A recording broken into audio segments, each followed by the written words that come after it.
हाय, good morning. सारे लोग आ चुके हैं। हाय हाय हाय, बढ़िया बढ़िया बढ़िया। आते रहिए आते रहिए आते रहिए। देखिए, आज शुरू कर रहे हैं हम लोग ह्यूमन फिजियोलॉजी यूनिट, और ये CSIR वालों के लिए है। यहाँ पे नीट वाले बच्चे क्या कर रहे हैं, पहले तो ये बताओ मुझे। ये कुछ बच्चे मुझे नाम में हयार अहमद, इमरान, नाजिश, ये बच्चे तो नीट वाले हैं ना बेटा। नीट वाले बच्चे यहां मत रहो, पगला जाओगे तुम लोग, कोई फायदा नहीं है। यहां पर सिर्फ CSIR वाले बच्चे हैं, नीट वाले बच्चे ना रहें, ठीक है। अरे हद मचाइए, सर पढ़ेंगे हद, मतलब नीट वाले बेटा। वैसे तो अगर YouTube पर ये है तो नीट वाले बच्चे इसको ना देखें, क्योंकि थोड़ा सा डेप्थ में एनाटॉमी जाएगी, कुछ ऐसी अननेसेसरी चीजें हैं जो आपके काम की नहीं है। वैसे मजा तो आता है पढ़ने में डेप्थ में, लेकिन आपके काम की नहीं है। तो नीट वाले बच्चे इसको ना देखें। नीट वालों के लिए मैं अलग से ह्यूमन फिजियोलॉजी डालने वाला हूं बहुत जल्दी। हाँ, एप्लीकेशन पे तो मेरी क्लासेस अब आने ही वाली हैं जल्दी ही, तो उसके बाद हो सकता है कि यूट्यूब पे आ ही जाएगा। तो अभी ये बस CSIR वाले बच्चे ही इसको देखें ज्यादातर। चलिए, तो आज हम लोग स्टार्ट कर रहे हैं बच्चे कौन सा chapter, and that is simply your circulatory system. और सर्कुलेटरी सिस्टम में किस पॉइंट पे CSIR, मतलब नेट वाले बच्चे ही यहां पर अवेलेबल रहें। चलिए हम लोग आगे बढ़ते हैं, और आज हम लोग CSIR में यूनिट शुरू करते हैं, और इसका नाम है बच्चों सर्कुलेटरी सिस्टम।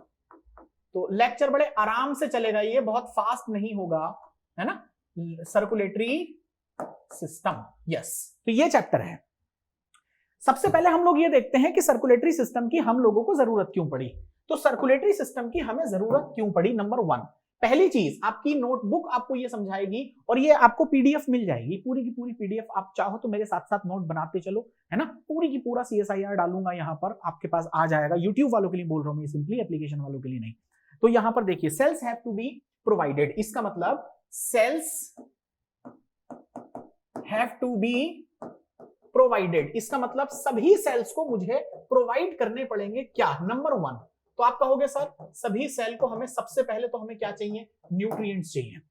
तो मुझे सेल्स को न्यूट्रिएंट पहुंचाना पड़ेगा। तो मेरी फिंगर है, यहां पर भी जो सेल्स हैं उनको भी मुझे न्यूट्रिएंट पहुंचाना है, और मेरे पैर के अंगूठा है उसमें जो सेल्स हैं मुझे उनमें भी क्या पहुंचाना, न्यूट्रिएंट पहुंचाना है। अब सवाल ये है कि मैं खाता हूं मुंह से, और वो इंटेस्टीन से होता हुआ कहां पहुंचता है, आपके लास्ट इंटेस्टीन में पहुंच जाएगा, मतलब स्मॉल इंटेस्टीन में। फिर वहां से एब्जॉर्ब होकर ब्लड में। अब वो ब्लड वो पर्टिकुलर चीज है जो उसको ट्रांसपोर्ट कराएगी कहां पर, पर्टिकुलर सेल्स तक। तो पहली बात ये आ गई कि मुझे न्यूट्रिएंट को पहुंचाना है। क्या आप मुझे बताएंगे कि दूसरी कौन सी चीज है जिनको मुझे पहुंचाना है। तो आप लोग समझ गए सर, O2 एंड CO2 का भी तो ट्रांसपोर्टेशन कराना है, ट्रांसपोर्टेशन। अब ये मत पूछना कि CO2 का कहां से कहां तक और CO2 का कहां से कहां तक, ये बात आपको मोटे तौर पे पता होनी चाहिए। तो CO2 में सेल्स को, मतलब जब सेल्स डिग्रेडेशन करेगी या मेटाबॉलिज्म करेगी तो CO2 रिलीज होगी, और वो CO2 मुझे टिश्यूज से उठा करके ब्लड के सहारे कहां तक फेंकनी पड़ेगी, आप सोचिए लंग्स तक, ताकि लंग्स उसको बाहर एलिमिनेट कर पाए। फिर मुझे ऑक्सीजन अंदर लेनी पड़ेगी, और वो ऑक्सीजन मेरे ब्लड से बाइंड करेगी हीमोग्लोबिन के साथ में,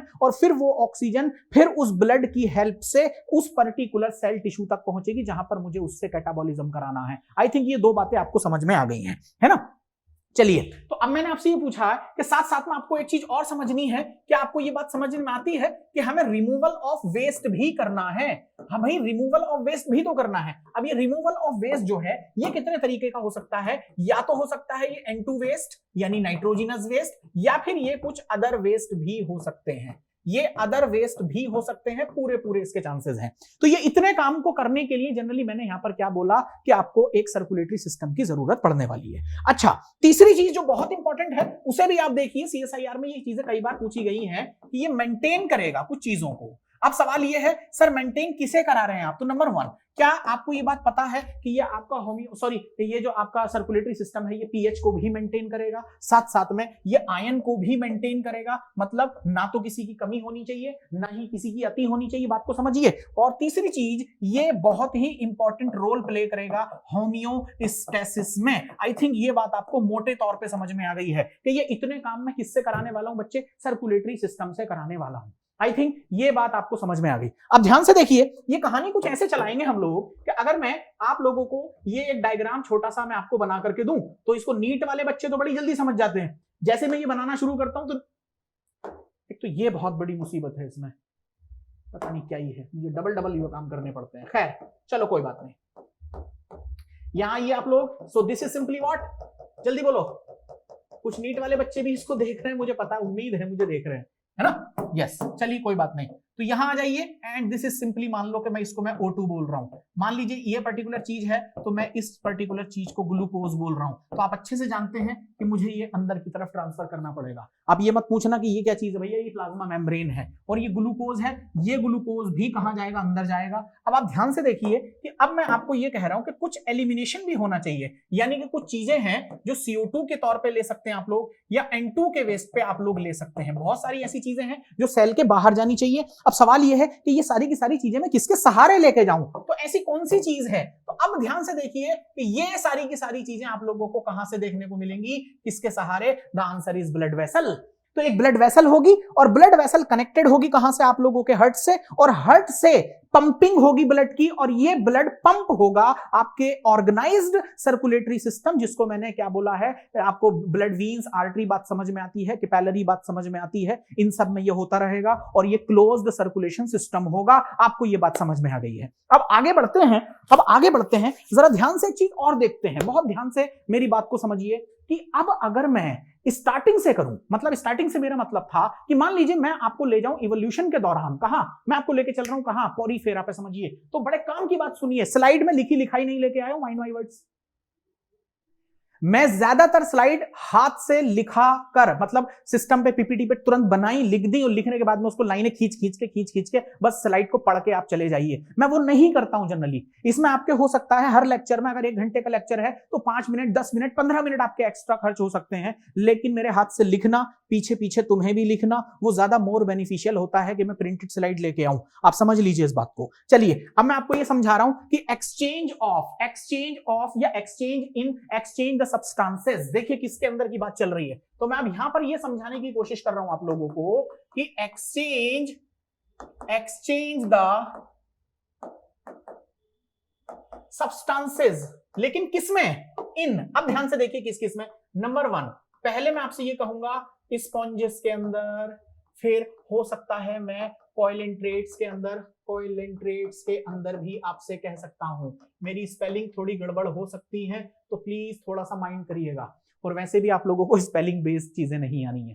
खैर, तो स्पॉन्जेस की अगर हम बात करें, कहां की बात हो रही है? ये हम बात कर रहे हैं जब मैं आपसे बात कर रहा हूं अर्ली इवोल्यूशन की। तो उस टाइम पर जो एनिमल हुआ करते थे, उसमें से एक सबसे बढ़िया आप लोग उठाते हैं, जिसे हम लोग सिंपली क्या बुलाते हैं बच्चे?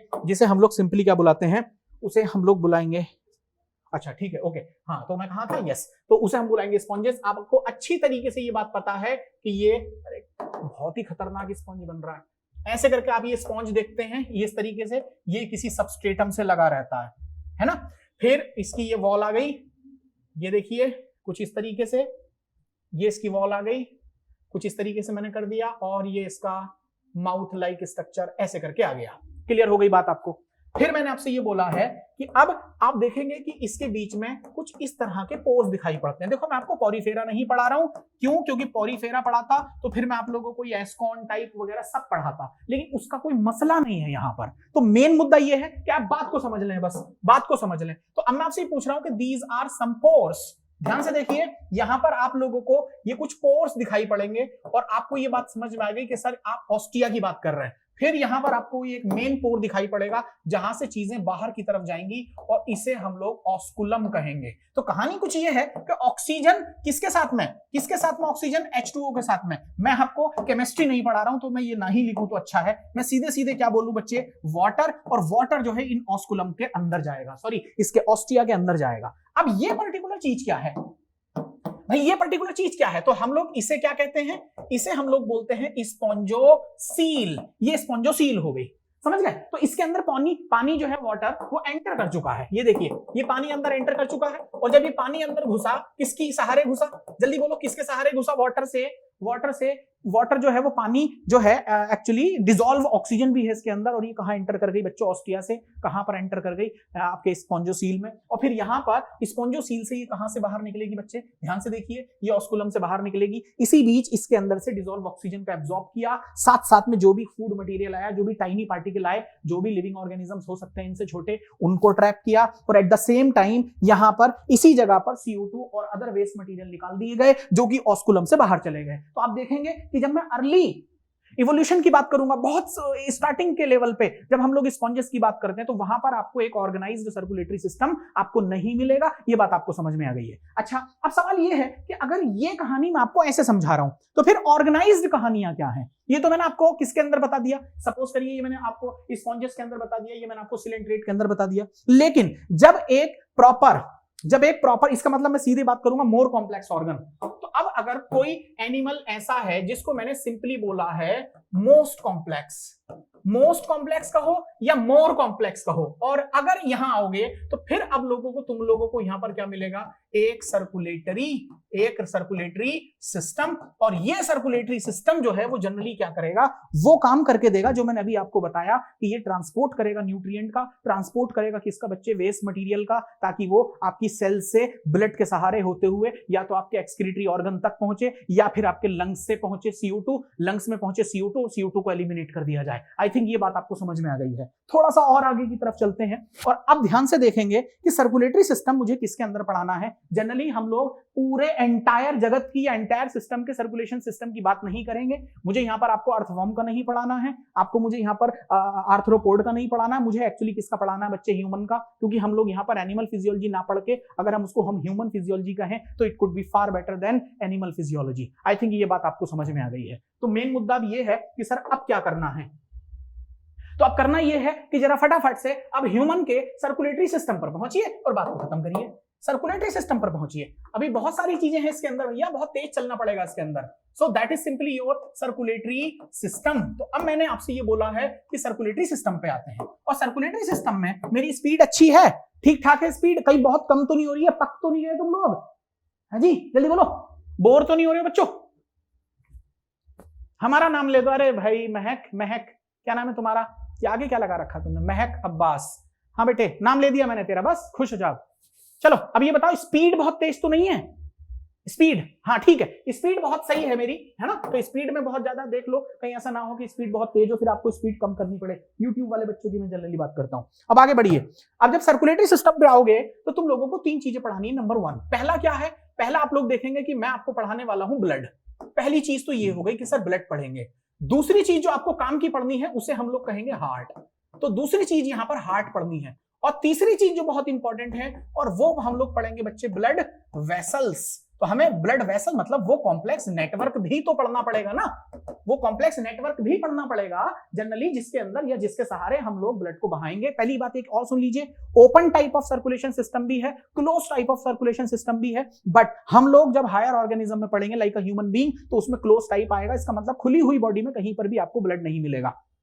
बात समझ रहे हैं? तो अगर हम लोग एनाटॉमी या हिस्टोलॉजी कभी जाके पढ़ेंगे मेडिकल कॉलेज में, या फिर आप लोग जहां पर भी हैं वहां जाकर आप उसको पढ़ेंगे, तो आप देखेंगे कि ब्लड वेसल्स अगर हर जगह की बंद रहें तो आप पूरी बॉडी काट दीजिए, ब्लड नहीं निकलेगा। लेकिन ऐसा पॉसिबल ही नहीं है कि आप बॉडी में कहीं कट मारें तो कैपिलरी ना कटे या ब्लड वेसल ना कटे तो वो ब्लड निकल के आ जाएगा। तो मैं आपसे ये पूछ रहा हूं कि इस वक्त आप बताइए मुझे, क्या मेरे स्टमक के अंदर ब्लड होगा? The answer is no. Stomach की जो दीवारें हैं उसके अंदर घुसी हुई क्या होंगी? ब्लड वेन, और उसमें ब्लड दौड़ रहा होगा। तो स्टमक के अंदर क्या है भाई? वहां तो फूड होना चाहिए, वहां पर ब्लड का क्या काम है? आप समझ रहे हैं? जो मेरी ये पूरी की पूरी विसेरा है, मतलब अगर मैं स्टमक निकाल के एक साइड रख दूं और लिवर निकाल के एक साइड रख दूं और किडनी दोनों निकाल के एक साइड रख दूं, कैसे भी करके ब्लड वेसल रप्चर नहीं होनी चाहिए। आप देखेंगे कि इतना बड़ा खोखला एरिया आपके सामने रखा होगा, तो क्या उस खोखले एरिया के अंदर ब्लड है? The answer is no.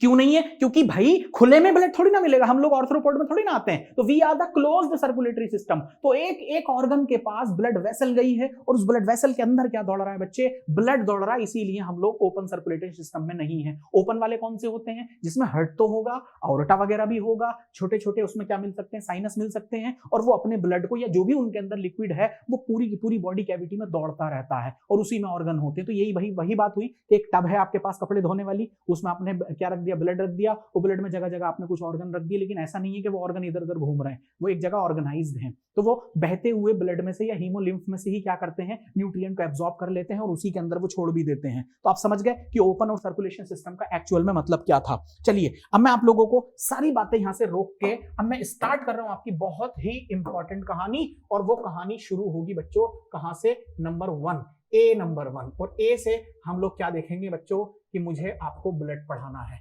इसका मतलब आज के लेक्चर में अगर ब्लड हो जाए तो यही बहुत बड़ी गनीमत होगी, यही बहुत बड़ी गनीमत होगी कि सिर्फ ब्लड ही हो जाए तो काफी है। तो चलो अब मैं सबसे पहले आप लोगों को ब्लड की कहानी समझाने की कोशिश करता हूं। सबसे पहले ये देखिए, ये एक स्पेशल टाइप का कनेक्टिव टिश्यू है, स्पेशल कनेक्टिव टिश्यू है, जिसके अंदर लगभग 3 चीजें तो आप लोग समझ ही लीजिए, 3 चीजें तो लगभग मिलेंगी। पेंसिल बहुत छोटी तो नहीं हो गई, ध्यान से देखिए। नंबर 1, पहली चीज जो आप लोगों को इसके अंदर मिलने वाली है भाई, वो मैट्रिक्स है। दूसरा इसके अंदर, एक तो मैट्रिक्स हो गया, और दूसरा इसके अंदर क्या मिलेगा, प्लाज्मा और फॉर्म्ड एलिमेंट। तो मैट्रिक्स हो गया, दूसरी चीज मैं आप लोगों से क्या बोलूंगा, this is simply your plasma, और चौथी चीज जो इसके अंदर आएगी उसे हम लोग क्या बोलेंगे बच्चे, फॉर्म्ड एलिमेंट्स, फॉर्म्ड एलिमेंट्स। अब तुम ये भी समझते हो कि मैट्रिक्स में इसके फाइबर नहीं होगा। पहली चीज क्या आ गई कि मैट्रिक्स जो होगा फाइबर नहीं होगा, तो आप ये कहेंगे कि एक स्पेशल टाइप का कनेक्टिव टिश्यू है, और आपने कहा नो फाइबर, इसके अंदर नो फाइबर, कोई फाइबर इसके अंदर आप लोगों को जनरली नहीं मिलेगा। दूसरी चीज, इसका पीएच भी यहीं से यहीं नोट करते चलिए, कई सारी चीजें आप लोगों को इसके अंदर समझनी है। तो यहां से देखिए जो पीएच इसका आएगा वो 7.3 से 7.4 तक आएगा, ये पीएच है, प्लस माइनस 0.1 का गैप है। आप समझिए कि इसका ब्लड का पीएच अगर बहुत बढ़ जाए तो बड़ी दिक्कत है, बहुत कम हो जाए तो भी बड़ी दिक्कत है। इसका मतलब हमें बहुत ही नैरो रेंज में इसको मेंटेन करके रखना पड़ेगा। आई थिंक ये बात आपको समझ में आ गई। अब ध्यान से समझते हैं कि जो ब्लड है, ये जो ब्लड है मेल में और फीमेल में क्या कहानी है। तो मेल के अंदर ये थोड़ा सा वॉल्यूम में ज्यादा होगा, इसका मतलब मोर वॉल्यूम। मेल के अंदर मोर वॉल्यूम और फीमेल के अंदर थोड़ा सा कम। किसके रेस्पेक्ट में, मेल के रेस्पेक्ट में। तो यहां पर आप लोग कहेंगे सर लेस वॉल्यूम, लेकिन कितना बोलूं ये भी देख लीजिए। तो आप मेल में लगभग बोलते हैं 5 से 6 लीटर, 5 से 6 लीटर हम लोग जनरली किसमें रखते हैं, मेल के अंदर 5 to 6 लीटर के आसपास रख लीजिए, जबकि इधर 4.5 से 5.5 के लीटर के आसपास रखते हैं। इसके पीछे रीजन ये है क्योंकि मेल के पास में बच्चे टेस्टोस्टेरोन होता है। अब ये मत कहना कि फीमेल के पास टेस्टोस्टेरोन नहीं होता क्या, हाँ फीमेल के पास भी टेस्टोस्टेरोन है, लेकिन बहुत ही माइनर अमाउंट में है। अगर मैं टेस्टोस्टेरोन ना भी बुलाऊं तो मैं ये कह सकता हूं कि एंड्रोजन है। देखो गलत मत इंटरप्रेट कर लेना चीजों को। डीएचईए भी हम कह सकते हैं, वहां पर क्या है वो लेस उसमें है, कम अमाउंट में है। वो भी क्यों, क्योंकि फीमेल के पास भी क्या होती है बच्चे, किडनी, और किडनी के ऊपर क्या लगी हुई है आप लोगों की, एड्रिनल ग्लैंड। एड्रिनल ग्लैंड के अंदर ऊपर से देखें तो अंदर की तरफ जाएं तो सबसे अंदर की एक लेयर है, आप लोग समझ गए मैं किसकी बात कर रहा हूं। और फिर वो पर्टिकुलर चीज जो लेयर है वो क्या निकालती है बच्चे, वो निकालती है एंड्रोजन, जिसे हम लोग बोलते हैं सेक्स स्टीरॉइड, है ना, सेक्स स्टीरॉइड। अब बस इतना बात समझ लें, बहुत काफी है। तो यहां पर देखिए टेस्टोस्टेरोन, फीमेल के पास इतना टेस्टोस्टेरोन नहीं है, लेकिन मेल के पास में टेस्टोस्टेरोन है। और testosterone have some role in किसके अंदर बच्चे, ध्यान से देखिए, एरिथ्रोपोइसिस में। और एरिथ्रोपोइसिस का मतलब होता है आर ब्लड या रेड ब्लड सेल्स का formation from the bone marrow. I think it is absolutely fine. तो आप समझ गए ब्लड के अंदर मैंने आपको ये बात समझा दी, पीएच कितना है, किसके अंदर कितनी चीजें मिलेंगी। टेस्टोस्टेरोन होने की वजह से मेल के अंदर ब्लड थोड़ा सा ज्यादा मिलेगा, और फीमेल के अंदर इसलिए भी कम है क्योंकि उसकी बीएमआर भी कम है, प्लस हर महीने मेंस्ट्रुएशन के दौरान भी उसका ब्लड निकल जाता है। आप समझ पा रहे हैं मेरी बात को। और सबसे बढ़िया फैक्टर जो है मैंने आपको बता ही दिया है कि मेल के अंदर क्या है, टेस्टोस्टेरोन, और due to the testosterone testosterone plays some important role in erythropoiesis as well. चलिए अब आगे बढ़ते हैं। चलिए तो अब एक चीज और मैं आपको यहां से समझा देता हूं। मैं सारी की सारी कहानियां यहीं से लिखता चला जा रहा हूं। इसकी एक पीडीएफ है मेरे पास, वो आपको मिल जाएगी। अगर आपको चाहिए होगी तो आप नीचे कमेंट कर सकते हैं। जो यूट्यूब वाले बच्चे हैं, ओनली सिर्फ यूट्यूब वाले, एप्लीकेशन वालों के पास तो ये मिल ही जाता है। खैर अब देखिए विस्कोसिटी, 1 मिनट के लिए विस्कोसिटी भी देख लेते हैं, इसकी कितनी बनेगी। तो इसकी विस्कोसिटी जो है, विस्कोसिटी का मतलब पानी के रेस्पेक्ट में थोड़ा विस्कस है, गाढ़ा है। तो कितना, 4 से 5 गुना, 4 to 5 times more, 4 to 5 times more than H2O या देन वाटर, यानी कि यहां पर तो पता नहीं क्या है, चलो देन वाटर के रेस्पेक्ट में इतना गुना इसकी विस्कोसिटी आपको थोड़ी सी क्या मिलेगी, ज्यादा मिलेगी। चलिए अब अगर हम लोग एक काम की बात करें, और वो काम की बात यहां से शुरू होगी। ऐसे नोट तो कर लिया ना आप लोगों ने यहां तक, लो मैं पीछे कर देता हूं, आप चाहें तो स्क्रीनशॉट ले सकते हैं, आगे बढ़िए। अगर मैं if anticoagulant blood, if anticoagulant blood allows to stand in test tube। अब समझो क्या होगा अगर मैंने एंटीकोएगुलेंट ब्लड अलाउ कर दिया एक टेस्ट ट्यूब में रखने के लिए। तो पहली बात तो आप ये समझिए कि what do you mean by anticoagulant here. देखिए आप लोगों ने देखा होगा कि कभी भी आप लोग लेबोरेटरी में जाते हैं तो ब्लड देते हैं, या फिर आपने देखा होगा कि लेबोरेटरी वाला आपके घर आया और वो आपकी नस में से ब्लड लेके जाएगा। अब उसकी लेबोरेटरी है काफी दूर, सैंपल लेने वो घर आया है आपके, तो उसने ब्लड निकाला और निकालने के बाद में उसने कुछ इस तरह की टेस्ट ट्यूब उसके पास रहेगी, इस तरह की एक टेस्ट ट्यूब उसके पास रहेगी। वो क्या करेगा, वो उस टेस्ट ट्यूब में उस ब्लड को ट्रांसफर करेगा। लेकिन अब सवाल ये है कि सर उसने टेस्ट ट्यूब में ब्लड को ट्रांसफर तो कर लिया, ये बुलेट वाले रात को पागल हो जाते हैं, पता है ना आप लोगों को, ये बुलेट वाले, पता नहीं यार, कोई बात नहीं, ये बुलेट वाले चलते हैं ये सोच के कि हमें बहुत तारीफें मिल रही हैं, लेकिन पीछे इनको गालियां मिल रही होती हैं, पटाखे छोड़ते हैं बुलेट से। एनीवे चलो आगे बढ़ते हैं। तो ये ब्लड ले लिया मैंने। अब सवाल ये है कि सर ब्लड तो आपने ले लिया, ब्लड तो आपने ले लिया, लेकिन उस टेस्ट ट्यूब में जो उस मतलब जो सैंपल कलेक्ट करने वाला बच्चा आया था, लड़का जो भी टेक्नीशियन, तो उसने ब्लड ले लिया, लेकिन वो ब्लड तो कोएगुलेट हो जाना चाहिए था। आप समझ रहे मेरी बात, ब्लड क्या हो जाना चाहिए था, कोएगुलेट, लेकिन वो कोएगुलेट नहीं होता, उसकी लेबोरेटरी तक जाने तक भी कोएगुलेट नहीं होता, वो उसको 2 दिन रख ले तब भी कोएगुलेट नहीं होता। क्यों नहीं होता, क्योंकि उसने अंदर ही उसके ये टेस्ट ट्यूब के अंदर कोई एंटी कोएगुलेंट डाल रखा होता है, या आप ऐसा समझिए कि उसने ईडीटीए डाल रखा होता है, जिसकी वजह से वो ब्लड क्या नहीं करेगा, कोएगुलेट नहीं करेगा, मतलब वो थक्का नहीं जमाएगा। आई थिंक आपको बात समझ में आ गई। अब मैं आपसे ये कह रहा हूं कि इसको थोड़ी देर के लिए जरा रख दीजिए। सवाल ये है कि सर कितनी देर तक रखना है, 10 मिनट रख दो, 15 मिनट रख दो। और अगर ऐसा भी नहीं कर रहे हो, अगर ऐसा भी नहीं कर रहे तो फिर आप लोगों ने देखा होगा कि सेंट्रीफ्यूजन नाम की एक मशीन होती है इन लेबोरेटरी वालों के पास में, और उसमें कुछ कुछ क्या लटकी होती है, टेस्ट ट्यूब लटकी होती हैं। और उन टेस्ट ट्यूब में मैं बस एक नॉर्मल ही डायग्राम बनाने की कोशिश कर रहा हूं, है ना, बस एक नॉर्मल डायग्राम बना रहा हूं। देखो एक टेस्ट ट्यूब ये हो गई और एक टेस्ट ट्यूब ये हो गई, है ना। इस वाली टेस्ट ट्यूब में इसने क्या भर लिया, पानी भरा हुआ होगा, पानी भरा हुआ होगा, है ना। और इस वाली टेस्ट ट्यूब में इसने क्या भर लिया बच्चे, ब्लड भर लिया होगा। और ये मशीन अब स्पिन करेगी। ये मशीन यहाँ है, ऐसे करके है, ये देखिए ध्यान से, ये देखिए ध्यान से। और ये मशीन एक मोटर से कनेक्टेड है ना, पूरे का पूरा एक एपरेटस है, और ये एपरेटस इस तरीके से बंद है। आप समझ लीजिए ढक्कन खुल जाता है। तो फिर अब जब आप इसको घुमाएंगे, जब आप इसको घुमाएंगे इस तरीके से, तो जाहिर सी बात है, ये तो वही बात हुई कि अगर मैं आपसे ये पूछूं कि आप क्या करिए, एक ऐसे करके कोई बीकर ले लीजिए, और बीकर लेने के बाद में उसमें मिट्टी से भरा हुआ पानी ले लीजिए, और मिट्टी से भरे हुए पानी को हिला दीजिए, और हिलाने के बाद आपने क्या देखा, वो मिट्टी वाला पानी जो था वो गंदा हो गया। फिर आपने उसको रख दिया, तो वो जितने भी सैंड पार्टिकल थे जो भारी थे, due to the action of gravitation, वो नीचे की तरफ क्या हो जाएंगे, सेटल डाउन। तो मैंने आपसे क्या बोला, या तो आप 10 से 15 मिनट के लिए इसे रख दीजिए। अगर इसके अंदर कुछ पार्टिकल हैं तो वो क्या करेंगे, सेटल डाउन होंगे, नीचे की तरफ बैठेंगे। और अगर आपको जल्दबाजी है, तो फिर क्या करना है तुम लोगों को, सेंट्रीफ्यूगल मशीन में डालना। और जब इसको आप तेजी से घुमाएंगे, जब आप इसको स्पिन कराएंगे, तो अब आप समझ सकते हैं कि इस एपरेटस की कहानी क्या बनेगी। ये एपरेटस की कहानी क्या बनेगी, ये एपरेटस की कहानी ये बनेगी कि ये आपका एपरेटस था, ये इस मोटर से कनेक्टेड था, और अब कहानी ये है कि ये जो टेस्ट ट्यूब मैंने आप लोगों को दिखाई, ये इस तरीके से घूम रही है, इधर इधर चारों तरफ की।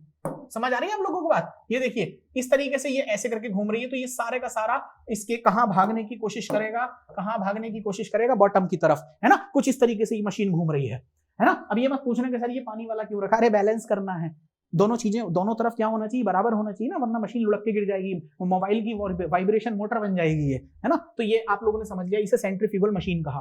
अब मेरा क्वेश्चन आपसे ये है कि जैसे ही आप लोगों ने इसको यहां से, मैं इसको क्या करूं बच्चों, कुछ नहीं कर सकता। एनीवे, अब मैंने यहां से आप लोगों को क्या किया, इसको मैंने थोड़ी देर के लिए रखने को बोला कि आप इसे थोड़ी देर के लिए रख दीजिए। तो चलिए रखते हैं इसे थोड़ी देर, और रखने के बाद क्या होगा, रखने के बाद ये होगा, वैसे इसको हम हटा ही दें तो it could be far better, और हम लोग अगले ही पेपर पे चले जाएं। तो हम लोगों ने इसको रखा काफी देर के लिए, और जब काफी देर के लिए हम लोगों ने इसको रखा, तो मैंने ये देखा कि नीचे की साइड में कौन आ गया है, नीचे की साइड में यहां पर देखिए, ये कुछ इस तरह का कंटेंट आ गया, जिसे आप लोग अभी थोड़ी देर में या अभी कहने वाले हो क्या, आरबीसी, डब्ल्यूबीसी एंड प्लेटलेट। इसका मतलब क्या हुआ, इसका मतलब हुआ कि मैं आपसे बात कर रहा हूं फॉर्म्ड एलिमेंट की, और ऊपर एक हल्का सा पेल येलो कलर का एक चीज और आ गई, जिसे अब आप लोग बुलाएंगे प्लाज्मा।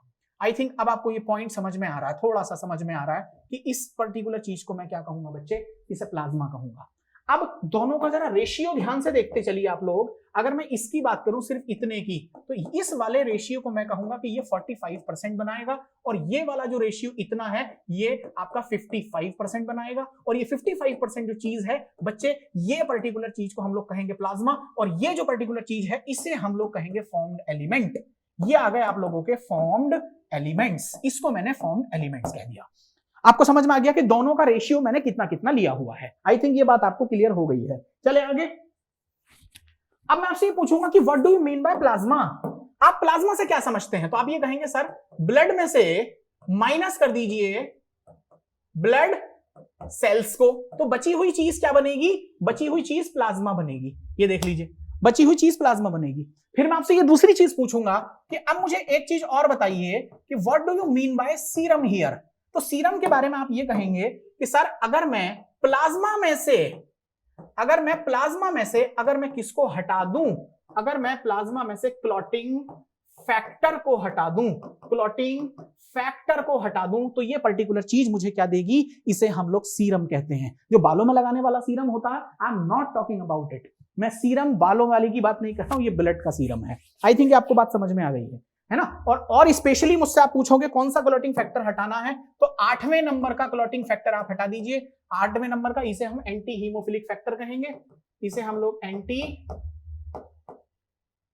हीमोफिलिक फैक्टर कहेंगे। स्पेशली मुझे ये हटाना है, और ये हटा दिया तो मैंने क्या देखा कि पर्टिकुलर चीज जो मेरे पास आई है उसे अब मैं बुलाऊंगा सीरम। चलिए, इतनी बात आपको समझ में आ गई है। अब हम क्या करते हैं, अब हम आराम से अब हम डिस्कस करेंगे किसके ऊपर। पहले आप लोग 55% वाले पोर्शन पे आ जाइए, and that is simply your plasma. तो पहले हम लोग प्लाज्मा की बात कर लेते हैं, बाद में हम लोग फॉर्म्ड एलिमेंट की बात भी करेंगे। हो सकता है आज के इस लेक्चर में जितनी देर का भी है, शायद प्लाज्मा तो एटलीस्ट खत्म हो जाना चाहिए। तो चलिए प्लाज्मा पे चलते हैं। तो प्लाज्मा है क्या? देखो मेरी स्पीड बहुत तेज है लेक्चर के अंदर, मैं फालतू की अननेसेसरी टाइम कंज्यूमिंग जोक्स मारना या फालतू डबल मीनिंग बातें करना, मैं समझ सकता हूं इस तरह से यूट्यूब पे या कहीं पर भी ट्रैफिक लाया जा सकता है। मैं भी बहुत बड़ा इन मामलों में, आप ऐसा समझ लीजिए, प्रो लेवल पे हूं। लेकिन कहानी ये है कि इन चीजों को करने से फालतू का टाइम कंज्यूम होता है बच्चे का, तो मैं वो नहीं करता। बच्चे बीच बीच में कमेंट्स भी मैं पढ़ता रहता हूँ, सबके पढ़ता रहता हूँ, वो ऐसा डिस्ट्रैक्ट करने की कोशिश जरूर करते हैं कि लाओ सर को ये बात बोल दो तो सर उस पर शुरू हो जाएंगे, ये बात शुरू कर दो उस पर शुरू हो जाएंगे। लेकिन ऐसा पॉसिबल है नहीं। मैं यहाँ पर पढ़ाने खड़ा हुआ हूँ, मैं यहाँ पर कोई यूट्यूबर नहीं हूँ, बात समझ लें। तो आप चलिए आगे, पढ़ने की बात हो रही है तो पढ़ ही लेते हैं। खैर चलिए, तो प्लाज्मा क्या है? Clear straw coloured. तो पहली बात देखिए ध्यान से, क्लियर स्ट्रॉ कलर्ड फ्लूइड है। फ्लूइड स्ट्रॉ कलर्ड मैंने बोला पेल येलो, बहुत लाइट येलो कलर है। हालांकि वो यूरोबिलिनोजन की वजह से होता है, आपको ये भी बात आपको समझ में आ जाएगी। चलिए, तो ये फ्लूइड पोर्शन है, और इस फ्लूइड पोर्शन यहां लिख सकते हैं आप लोग, this is simply your fluid portion. तो मैंने इसको फ्लूइड पोर्शन बोला, और इस फ्लूइड पोर्शन के अंदर मैं आपसे ये क्या कहने की, देखो यहाँ पे पता नहीं मार्कर क्यों नहीं चलता, ये देखो यहाँ पर मार्कर नहीं चल पा रहा, कोई बात नहीं, चलेगा चलाएंगे। तो आप ध्यान से देखिए, फ्लूइड पोर्शन में 90 से 92% तक तो मुझे वाटर रखना है। 92% तक देखिए मैंने किसको रखा है बच्चे? वाटर को रखा। पहली बात आपको ये समझ में आ गई। अब बचा कितना? 8 से 10% बचा। तो 8 से 10% मैं यहां ले लेता हूं। 8 से जो 10% बचा, इसमें क्या होंगे? इसके अंदर होंगे बच्चे सॉलिड्स। देखिए ध्यान से देख लीजिए, मैंने क्या वर्ड बोले, दो बातें बड़ी इंपॉर्टेंट है यहां पर कि सॉलिड कितना है? सॉलिड है 8 से 10%, और 92% कितना है? लगभग पानी है। तो पानी को तो एक्साइट करो पहले। इसका मतलब अब मुझे तुमसे सीधे सीधे बात करनी है सॉलिड की, बहुत ध्यान से देख लीजिए। तो इसका मतलब मुझे जो मेरा मेन मुद्दा आपसे बात करने का है वो किस चीज पर है? मेन मुद्दा इस सॉलिड पे बात करने का है, क्योंकि पानी पे मैं आपसे क्यों ही बात करूं। तो आप समझे? किसका फोन आ रहा है यार? चलो, किसकी बात करते हैं हम लोग बच्चे? सॉलिड की बात करते हैं। तो नया स्लाइड लेते हैं और फटाफट से अब हम लोग उठाते हैं किसको उठाते हैं बच्चे? That is simply your solid. अब ध्यान से देख लीजिए, सॉलिड्स में हम लोग क्या पढ़ने वाले हैं। अच्छा, सॉलिड को भी अब दो पार्ट में हम डिवाइड कर रहे हैं। सॉलिड को भी मैं ये कह रहा हूं कि एक पार्ट इधर ले आओ, और सॉलिड में भी एक पार्ट इधर ले जाओ, है ना। इधर का बोर्ड थोड़ा सा काम नहीं कर रहा, मुझे नहीं पता ऐसा क्यों है, लेकिन समझ लीजिए हो जाएगा काम हमारा। तो एक पर्टिकुलर चीज होगी सॉलिड में जिसे तुम लोग बोलोगे इनऑर्गेनिक, और एक इधर होगी जिसे आप लोग समझ ही गए कि I am talking about organic. मुझे लगता है अभी तक तो लेक्चर शायद नीट वालों के हिसाब से भी चल ही रहा है। अगर कोई नीट का बच्चा है तो वो भी कहेगा सर इतना तो आप हमें भी पढ़ाते ही हो, इसमें डेप्थ कहां से आया? रुका रे बेटे, ये तो पिक्चर है। ये तो वो सॉरी ये तो ट्रेलर है, पिक्चर अभी आगे बनेगी मेरे दोस्त, देख तू क्या होता है ना। तेरे काम की चीजें इसमें है ही नहीं, इसका मतलब बहुत ज्यादा चीजें इसके अंदर डेप्थ में जाएंगी। ठीक है, चलिए आगे। अब देखो इनऑर्गेनिक पार्ट की अगर मैं बात करूं तो मैंने सॉलिड, तुम्हें पहले ये बताओ कितने बताए, परसेंट में पूछिएगा, परसेंट में पूछ रहा हूं। मैंने आपसे कहा 8 to 10%, लेकिन अप्रॉक्स हम इसे कितना मान लेते हैं, 8% ही मान लेते हैं, बस इतना आप याद रखिए, लगभग 8%। इसको हम मान लें 9% मान लो यार, क्यों परेशान हो रहे, लो 9% मान लो बस। अब सही है, 9% बीच का ले लिया मैंने, 8 से 10% मैंने बताया अभी आप लोगों को प्लाज्मा का, बल्कि 92% तो वाटर है, तो 9% के लगभग आसपास आप लोग क्या रख लीजिए, सॉलिड रख लीजिए। अब इस 9 में भी ये जो इनऑर्गेनिक है वो 1% होगा, लेकिन मैंने इसका परसेंटेज नहीं निकाला है, मैंने 9 को ही 2 पार्ट में तोड़ रखा है, यानी 9 में से 1 इधर और 9 का और बाकी 8 जो है वो इधर। मैं ये कहने की कोशिश कर रहा हूं आपसे। So this is simply your 8% and this is simply your 1%। I think इतनी बात आपको समझ आ गई है। अच्छा, अब सवाल ये है कि सर इसमें क्या, तो इनऑर्गेनिक पार्ट के अंदर जो मिलेंगे, इसके अंदर मिलेंगे आप लोगों को बहुत सारे इनऑर्गेनिक मॉलिक्यूल्स या फिर इनऑर्गेनिक प्रोटीन्स वगैरह। सॉरी, प्रोटीन कैसे आ सकती है, इनऑर्गेनिक मॉलिक्यूल्स। और इनऑर्गेनिक मॉलिक्यूल में सबसे देखिए, सबसे पहले इसके अंदर मैं सोडियम रखने की कोशिश कर रहा हूं, उसके बाद में मैं इसमें क्लोराइड आयन रखने की कोशिश कर रहा हूं, है ना, फिर इसके अंदर मैं HCO3 भी रखने की कोशिश कर रहा हूं। ध्यान से देखिए कितनी चीजें लिखवाई है मैंने, है ना। साथ साथ में आप लोग एक एलिमेंट और लिख सकते हैं, and that is simply your calcium. फिर मैंने आपसे ये कहा कि अब चलो एक और रखते हैं, हालांकि इसी में ब्लू कलर से ही रख लेता हूं, ये किया गया, एक और रखिए, जिसे मान लीजिए आप लोगों ने पोटेशियम कहा, जिसे आप लोगों ने मैग्नीशियम कहा, है ना, ये एक मैग्नीशियम भी इसी के अंदर आ जाएगा, और कॉपर भी रख लीजिए, कॉपर भी रख लीजिए, और PO4 भी रख लीजिए। बस फिलहाल इतना ही रख लेंगे तो it could be far better. अब मैंने ये एलिमेंट रखे, ये एलिमेंट रखे, इसको पढ़ाने के पीछे मेरा मकसद ये है कि आपको ये समझना चाहिए कि ये वाले जो एलिमेंट हैं ये आपके मेनली इंट्रासेलुलर हैं। ये कैसे हैं बच्चे, ध्यान से देख लीजिए, मेनली सोडियम, इंट्रा नहीं बच्चे, एक्स्ट्रा। बोल गए, कुछ नहीं बोले, extra. So these are actually extra.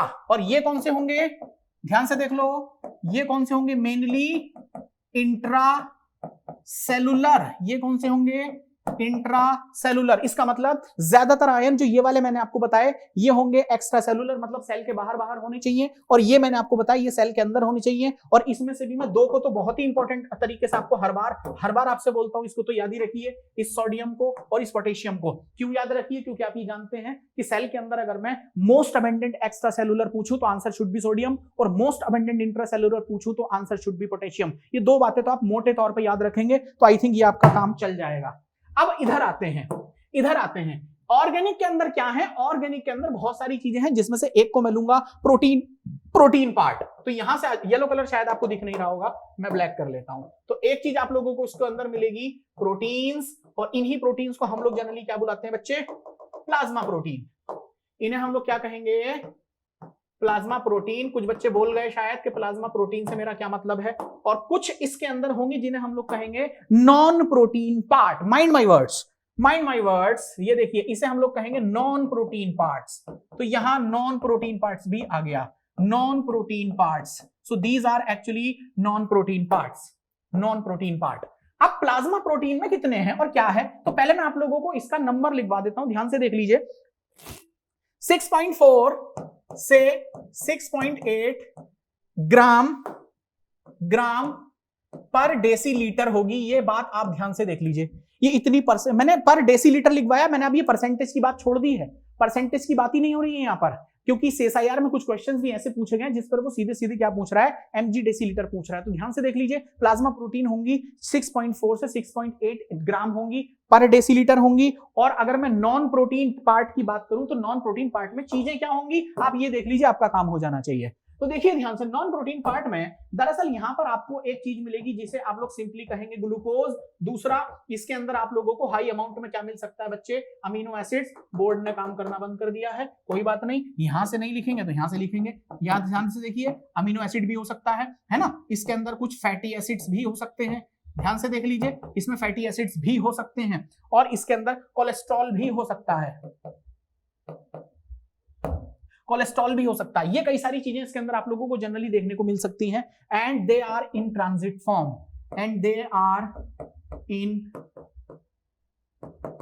Transit form. अब बताओ मुझे जल्दी से, ये ट्रांजिट फॉर्म का क्या मतलब था?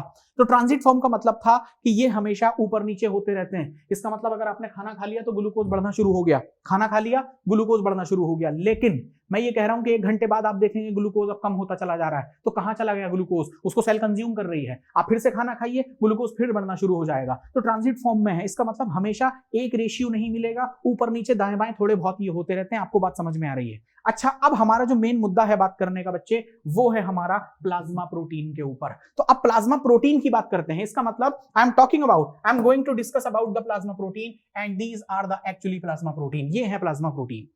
तो चलिए प्लाज्मा प्रोटीन के बारे में बात कर लेते हैं। बहुत ही शार्प लेक्चर है। शार्प लेक्चर मेरा मतलब बकवास वाणी कुछ नहीं है इसके अंदर, सिर्फ आकाशवाणी है। चलिए, so that is simply your protein. और प्रोटीन भी कौन सी है बच्चे? Plasma protein. तो माइंड माय वर्ड्स, कितनी चीजें आपको मैं बताने की कोशिश कर रहा हूं उसके अंदर?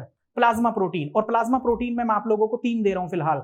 एक दे रहा हूं मैं आप लोगों को एल्बुमिन, दूसरी आ जाएगी ग्लोब्यूलिन, और तीसरी आ जाएगी फिब्रिनोजन। चौथी हो सकती है कि प्रोथ्रोम्बिन के बारे में भी बात करें। कुछ यहां पर हम लोग कुछ एंजाइम पढ़ेंगे। एंजाइम भी क्योंकि प्रोटीन होते हैं, और वो होंगे मार्कर एंजाइम। मार्कर एंजाइम से मेरा मतलब था क्लिनिकल सिग्निफिकेंस बहुत है। इसका मतलब अगर वो एंजाइम आपके ब्लड में एक्सेस अमाउंट में आ गए, इसका मतलब जितने होने चाहिए उससे ज्यादा आ रहे हैं, तो डॉक्टर क्यों इन चीजों को समझ के कहता है कि कहीं तुम्हारा लीवर में गड़बड़ तो नहीं है। जैसे SGOT SGPT पढ़ेंगे आप, अभी आप लोग देखेंगे कि लैक्टेट डिहाइड्रोजिनेज का सारी चीजें मैं आप लोगों को पढ़ाने वाला हूं। इसका मतलब वो चीजें हैं जिनको हम लोग क्लिनिकल एक्सेस में यूज करेंगे, उन्हें हम क्लिनिकल मार्कर कहेंगे, और वो भी एंजाइम है और प्लाज्मा के ही अंदर प्रेजेंट है। तो सबसे पहले जो बात चलेगी वो किसकी चलने वाली है? And that is simply your albumin. तो A नंबर पे आइए, और A नंबर से पहले रखिए एल्बुमिन। और माइंड माय वर्ड्स, एल्बुमिन लिखते ही मुझे एक बात समझ में आ जानी चाहिए मोटे तौर पे कि मोस्ट अबंडेंट है। पहली बात, मोस्ट अबंडेंट है। पहली चीज तो ये आ गई कि ये मोस्ट अबंडेंट है। दूसरा, ये करती क्या है? इसका ये फंक्शन अगर आपको समझ में आ जाए तो ये करती है maintain BCOP। What does it mean? BCOP मतलब blood colloidal osmotic pressure. Blood colloidal osmotic pressure वो क्यों कर पाती है? Because it hold H2O molecule, मतलब ये ब्लड के अंदर पानी को होल्ड करके रख सकती है। बात समझने की कोशिश करिए। अब अगर मैं तुमसे ये कहूंगा कि अगर डेफिशिएंसी हो गई, क्या हुआ? डेफिशिएंसी हो गई इस प्रोटीन की कह लो, या प्रोटीन की डेफिशिएंसी कह लो, मैं सीधी सीधी बात कह रहा हूं, तो इसका मतलब बॉडी में कहीं ना कहीं ओडीमा होगा, सूजन आएगी। वजह क्या है? क्योंकि ये पानी को छोड़ना शुरू करेगा टिश्यू से। आप समझिए मेरी बात को। तो इसका मतलब यहां पर ये प्रॉब्लम करेगा। और अगर ओवरऑल प्रोटीन की डेफिशिएंसी हो गई तो आप लोग समझते हैं कि उसे हम क्या बोलते हैं जनरली? या तो वो ह्यूमन बीइंग मैरेस्मस या फिर क्वाशियरकर में जाएगा। आई थिंक ये बात आपको समझ आ गई है। चलिए अब आगे बढ़ते हैं। दूसरी बात मैं आप लोगों को बता रहा हूं। वैसे एल्बुमिन का आप लिख सकते हैं कि 3 से 5 ग्राम पर डेसीलीटर, ये होती है 3 to 5 ग्राम पर डेसीलीटर। मैं हर वैल्यू डेसीलीटर में लिखवा रहा हूं, ध्यान से एक बात को नोट कर लेना, मैं डेसीलीटर में लिखवा रहा हूं। बस आगे बढ़िए, बी नंबर पे आइए, और बी नंबर पे आप लोग देखेंगे now I am talking about globulin. तो ग्लोब्यूलिन क्या है? जितना एल्बुमिन होता है एग्जैक्टली एल्बुमिन का हाफ होता है एक्चुअली ग्लोब्यूलिन। तो 2 से 3 ग्राम के आसपास बोल दूं तो चल जाएगा। 2 से 3 ग्राम बोल दूं और वो भी पर डेसीलीटर में तो चल जाएगा। तो अब समझ में आता है कि सर ग्लोब्यूलिन क्या है? कलर रखते हैं ब्लैक। यस, तो ग्लोब्यूलिन क्या है? किसने ग्लोब्यूलिन के बारे में पढ़ा है? कमेंट मारो। पढ़ा है किसी ने? नहीं पढ़ा है? अगर नहीं पढ़ा है तो भी रहने दीजिए, चलेगा। ध्यान से देखिए, ग्लोब्यूलिन को आप लोग जब पढ़ेंगे तो यहां से आइए। सबसे पहले मैं आपको बताऊंगा एक प्रोटीन होगी जिसे आप कहेंगे अल्फा ग्लोब्यूलिन, दूसरी को आप बोलोगे बीटा ग्लोब्यूलिन, और तीसरी को आप कहेंगे गामा ग्लोब्यूलिन। इतना तो नीट वाले बच्चे भी पढ़ ही रहे हैं। तो अल्फा ग्लोब्यूलिन मैंने यहां पर लिख दिया, this is simply your alpha globulin. दूसरी देखिए जिसे आप लोग कहोगे बीटा ग्लोब्यूलिन, ये आ गया बीटा ग्लोब्यूलिन। तीसरा आ गया गामा ग्लोब्यूलिन। देखिए ये 3 चीजें मैंने आपको मोटे तौर पे बता दी कि इतना होगा। अब सवाल ये है कि इनके बारे में क्या करना है हमें। देखिए CSIR के लेवल पे मैं आप लोगों को पढ़ा रहा हूं, बहुत हौच पौच नहीं करना है। यहाँ पर उतना पढ़िए जितना CSIR में आ जाए। नीट वाले बच्चों को मैं यही बोलता हूं कि बच्चे उतना समझ लो जितना कि नीट में आए। अल्फा ग्लोब्यूलिन प्रोड्यूस्ड बाय, ध्यान से देखिए मैं क्या लिख रहा हूं, प्रोड्यूस्ड बाय लिवर। दूसरा देखिए बीटा ग्लोब्यूलिन, ध्यान से देखिए, प्रोड्यूस्ड बाय लिवर। ये भी कौन बनाएगा? लिवर बनाएगा। लेकिन gamma globulin produced by, NEET वाले बच्चे शायद बोल जाएंगे प्रोड्यूस्ड बाय, और आप समझ गए सर ये लिम्फोइड ऑर्गन से बनना चाहिए, मैं एक लिख रहा हूं यहाँ पर, and that is simply your bone marrow. I think ये बात आपको समझ में आ गई। देख लीजिए ध्यान से, प्रोड्यूस्ड बाय किससे, प्रोड्यूस्ड बाय किससे और प्रोड्यूस्ड बाय किससे, अरे हटो यार, प्रोड्यूस बाय किससे, प्रोड्यूस बाय किससे, प्रोड्यूस बाय किससे। अब एक चीज और समझिए, सबसे पहले आप लोग ये देखिए कि यहां पर ये जो ग्लोब्यूलिन अल्फा है इसे मैं कहूंगा सेल्यूलोप्लाज्मिन।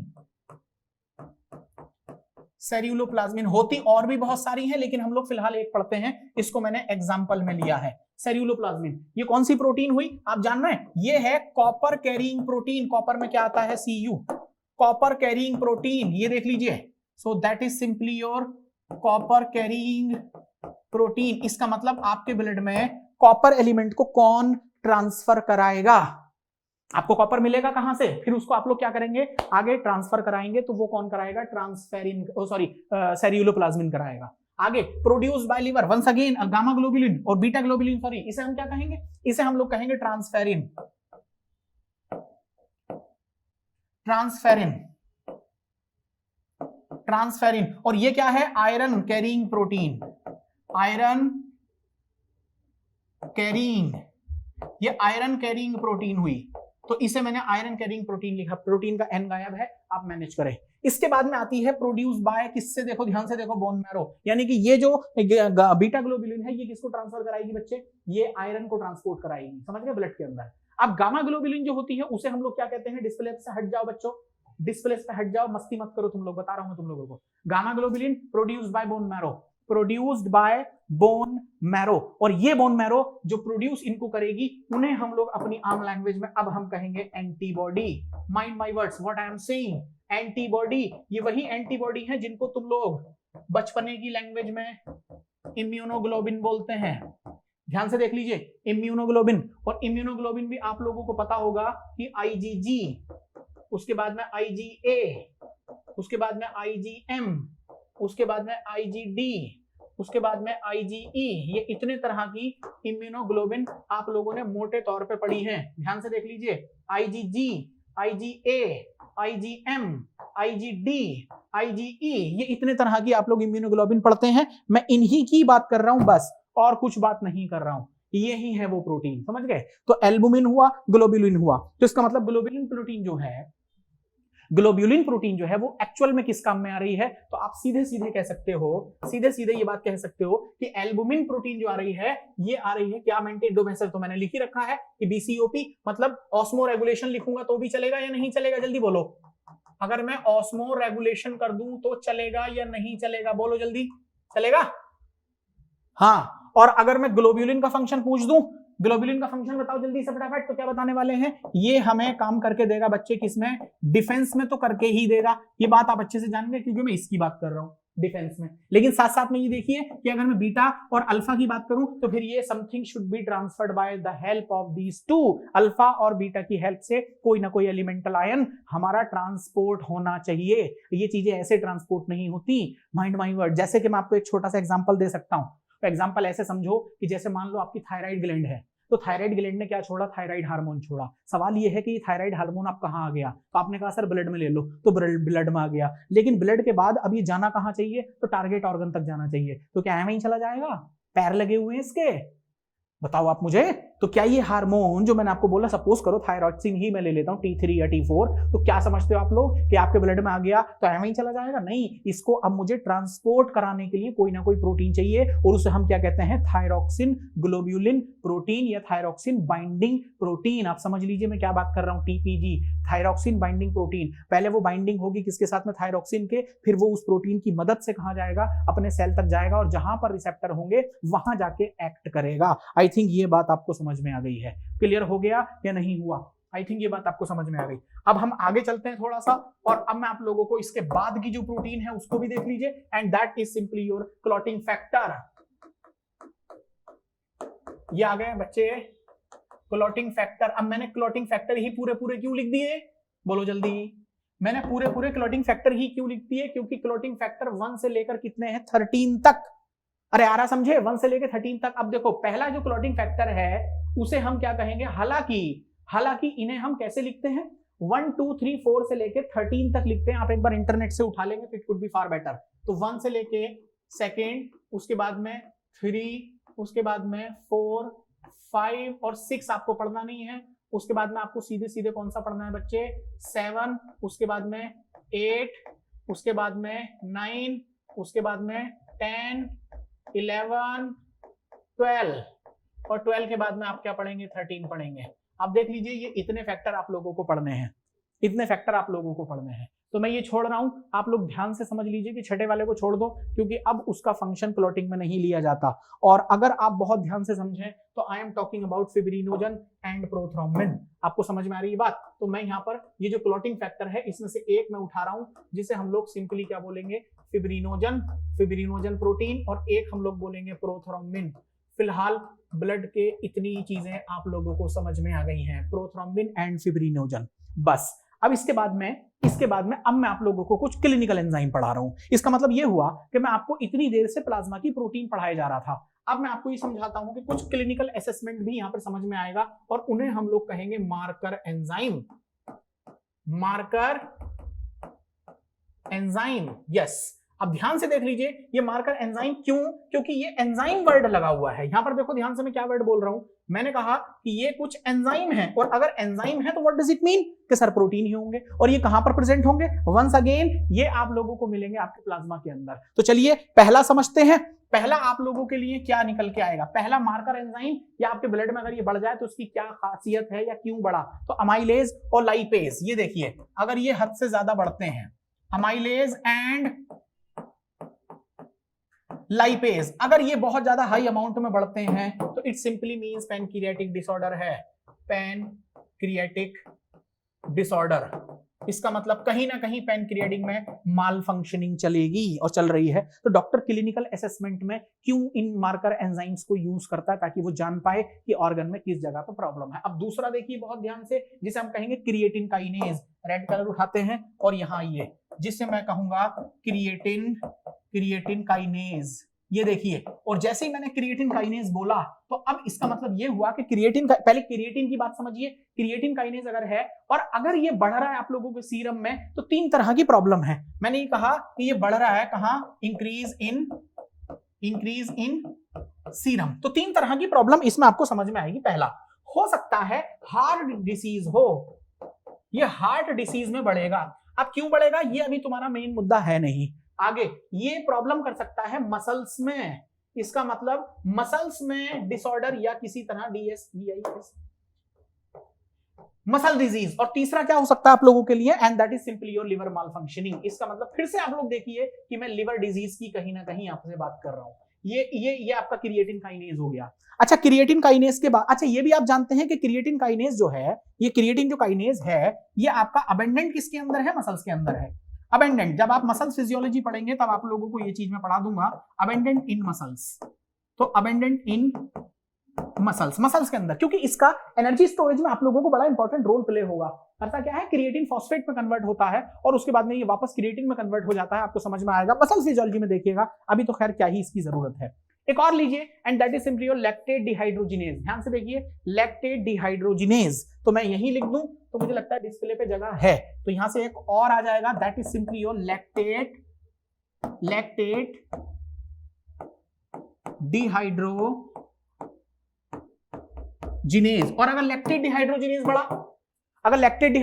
बढ़ा, तो फिर ये किस चीज को शो करेगा, तो आप समझ गए, हार्ट को या फिर लिवर को। 2 चीजें हैं, ध्यान से देख लीजिए, या तो ये हार्ट और लिवर, इन 2 के माल फंक्शनिंग को बताने की कोशिश करेगा, यानी कि यहां पर कोई ना कोई डिजीज है, कहीं रप्चरिंग है या मसल्स कहीं ना कहीं पे डैमेज हो रही है, ये चीज आपको वो दिखाने की कोशिश करेगा।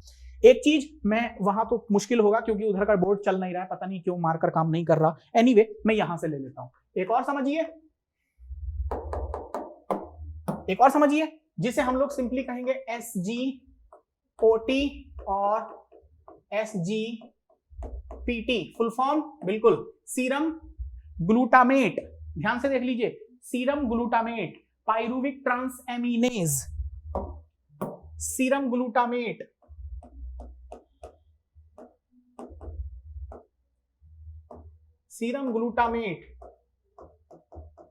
Pyruvic transaminase. कई बार आप लोगों ने देखा होगा कि डॉक्टर ये करवाता है, डॉक्टर ये कई बार करवा लेता है आप लोगों से, वो बोलता है कि आप ये SGOT SGPT करा के लेके आइए, और यहां पर क्या आएगा, serum glutamate, oxalo acetate, yes, oxalo acetate और ट्रांसएमिनेज। तो SGOT SGPT ये मैंने आपको दोनों बता दिए।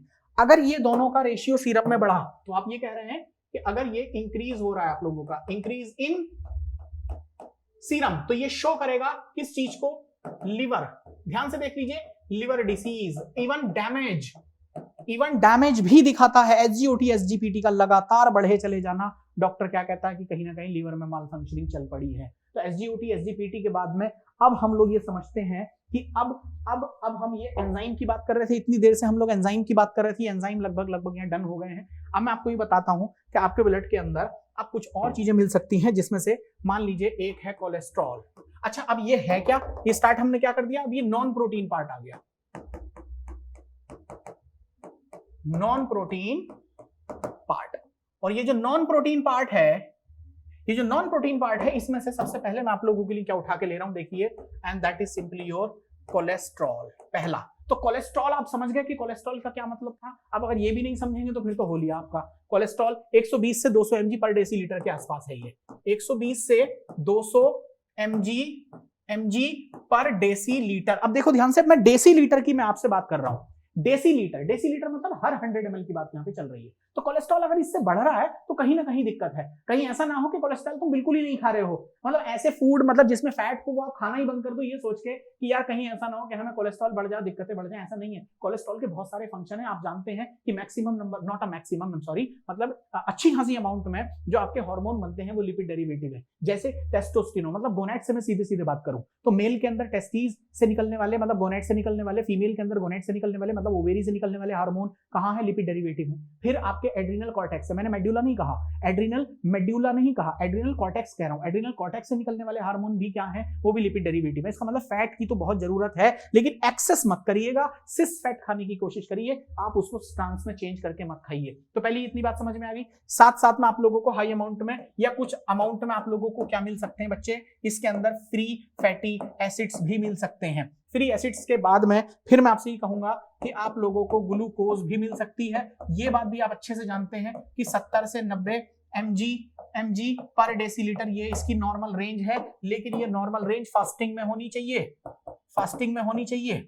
फास्टिंग से मेरा मतलब था सुबह उठे और बिना कुछ खाए पिए आप लोगों ने अपनी ग्लूकोज को चेक करके देखा तो 70 से 90 mg पर डेसीलीटर होगी, तो ये फास्टिंग की है। और फिर तीसरी बात कि हाई अमाउंट में क्या मतलब, एक अच्छी खासी अमाउंट में आप लोगों को अमीनो एसिड्स भी मिल सकते हैं और मिलते ही हैं। ब्लड के अंदर अमीनो एसिड क्यों नहीं होंगे, बिल्कुल होंगे। ग्लूटामाइन और एलानाइन की अमाउंट थोड़ी सी ज्यादा होती है, ये भी देख लीजिए। ग्लूटामाइन और एलानाइन की अमाउंट थोड़ी सी क्या हो सकती है, ज्यादा हो सकती है। साथ साथ में अब आप ये देखिए कि अब आप लोगों को कुछ ना कुछ क्या मिल सकता है बच्चे, यूरिया।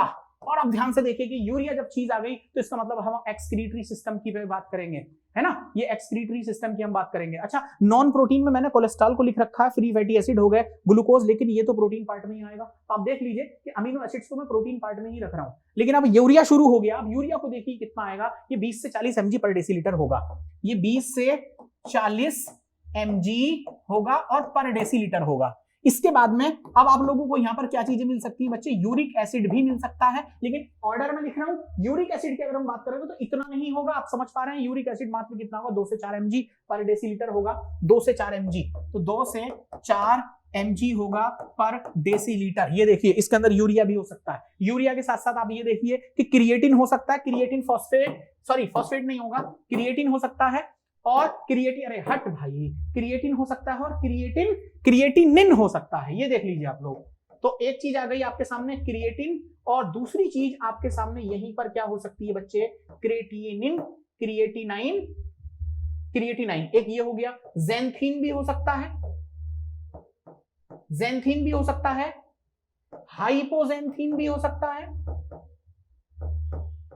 हाइपोजेंथीन भी हो सकता है। देखो इतनी सारी चीजें आप लोगों को यहां पर मिल सकती हैं। ये नॉन प्रोटीन पार्ट मैंने आप लोगों को बता दिया। हालांकि इन दोनों चीजों के ट्रेसेस ही होते हैं, बहुत हाई अमाउंट में ये आप लोगों को नहीं मिलते। आप जानते हैं कि हाइपोजेंथीन जेंथीन क्या है, ये मैं आपको नाइट्रोजिनस बेसिस में शायद कहीं पढ़ाया था, और अगर नहीं पढ़ाया होगा तो रहने देंगे, कोई इतनी खास जरूरत है नहीं इनकी, टाइम भी हमारे पास लगभग हो चुका है। तो ये मैंने ये सारी की सारी मैंने आपको क्या समझा दी है, ये मैंने आपको प्लाज्मा प्रोटीन कंप्लीट करा दी है, प्लाज्मा प्रोटीन हो गई। इसके बाद का जो अगला लेक्चर आपको शायद मिलेगा, है ना, यूट्यूब पर भी अगर शायद होगा, तो वहां से हम लोग शुरू करेंगे, वो होगा फॉर्म्ड एलिमेंट।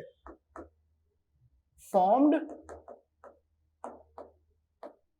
एलिमेंट्स, और फॉर्म्ड एलिमेंट्स में आप लोग अच्छे से जानते हैं कि कितनी चीजें होंगी। आप जानते हैं कि सर एक तो आरबीसी होनी चाहिए, एक डब्ल्यूबीसी होनी चाहिए, और एक प्लेटलेट होना चाहिए। आरबीसी को एरिथ्रोसाइट, इसे हम लोग ल्यूकोसाइट्स, और इन्हें हम लोग सिंपली क्या बोलते हैं, थ्रोम्बोसाइट। देखो ल्यूकोसाइट बोला है मैंने, लिम्फोसाइट मत बोल दीजिएगा। तो अगले लेक्चर में जब हम लोग आएंगे तो हम लोग आरबीसी से शुरू करेंगे, and this is simply your very important formed element of your blood. Thank you very much, मिलते हैं आप लोगों को नेक्स्ट लेक्चर में।